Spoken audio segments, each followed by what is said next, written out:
প্রথম শেয়ার কিনে পরিচালনা পর্ষদ দখল, তারপর নতুন পুরাতন কোম্পানি দেখিয়ে ঋণের পর ঋণ, এভাবেই হাজার হাজার কোটি টাকা নামে বেনামে নিয়েছে এসালম গ্রুপ। বলা হচ্ছে ঋণের নামে ব্যাংক লুটের নতুন কৌশল আবিষ্কার করেছিল তারা।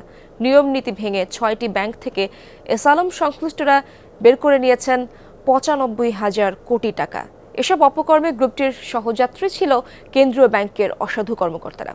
আলমগীর হোসেনের রিপোর্টে বিস্তারিত। 6000 mAh ব্যাটারির one and only power master NextG N73। ইসলামী ব্যাংকের আমানত, ঋণ, রেমিটেন্স সবই ছিল ঈর্ষণীয়। বেসরকারি খাতে দ্রুততম গতিতে চলা ব্যাংকটির সক্ষমতা কাজে লাগাতে ভুল করেনি এসালম।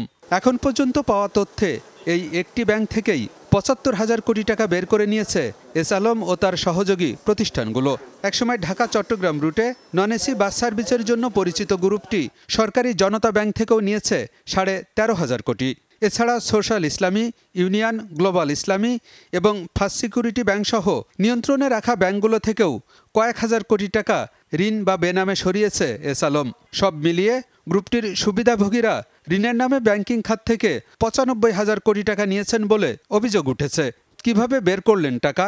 বিশ্লেষকরা বলছেন ব্যাংকগুলোর পর্ষদে নিজের লোক বসিয়েছেন আগে, পরে তারাই পথ বের করে দিয়েছেন। বোর্ড দিয়ে পাশ করেছে, কিন্তু এগুলো কি আসলে সবই বৈধ নাকি? একটাও তো বৈধ না, তাই না?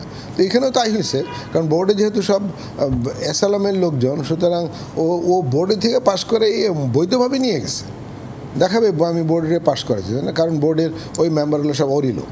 সমস্ত নীতিমালাকে উপেক্ষা করে নিজেরা এটাকে করে নিজেরা প্রভাবিত করে নিজেরাই নিজেদের জন্য মনে করেন ঋণ স্যাংশন দিচ্ছে।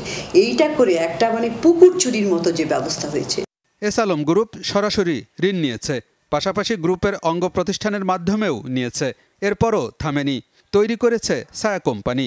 আর বেশিরভাগ কর্মকাণ্ডই হয়েছে নিয়ম লঙ্ঘন করে।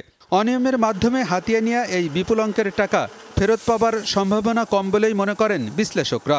এইখানে ওনারা যেগুলো করছেন এগুলো তো আসলে উদ্দেশ্যটা তো ঠিক না, উদ্দেশ্যটা তো খারাপ। ও যে টাকাগুলো বের করে নিচ্ছে অল উইল বিকাম এনপিএল। তো এনপিএলটা ফেরত না আসলে আপনার কি ইম্প্যাক্ট হয়? আপনার ফান্ডটা তো রিসাইকেল হলো না, ফান্ডটা তো আবার ঘুরে আসবে না, তাই না? আপনার ক্যাপিটালের উপরে চাপ পড়বে, লিকুইডিটির উপরে চাপ পড়বে, প্রফিটেবিলিটির উপরে চাপ পড়বে, সমস্ত দিক থেকে আপনি চাপের মুখে। প্রশ্ন হচ্ছে, এত অনিয়ম লুটপাট কি শুধু এসালম আর তাদের পুতুল পর্ষদ দিয়েই সম্ভব ছিল? জবাবে বিশ্লেষকরা বলছেন মোটেই না। জেনে বুঝেও উদ্যোগ নেয়নি বাংলাদেশ ব্যাংক, উল্টো সহযোগিতা করেছেন সাবেক ২ গভর্নর সহ কয়েকজন কর্মকর্তা।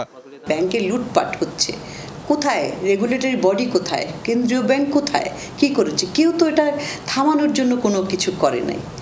তারা কোনো স্টেটমেন্টে সহযোগিতা করেছে। কারো না কারো দেখার কথা ছিল, কারো না কেউ স্টপ করার কথা ছিল, তাই না?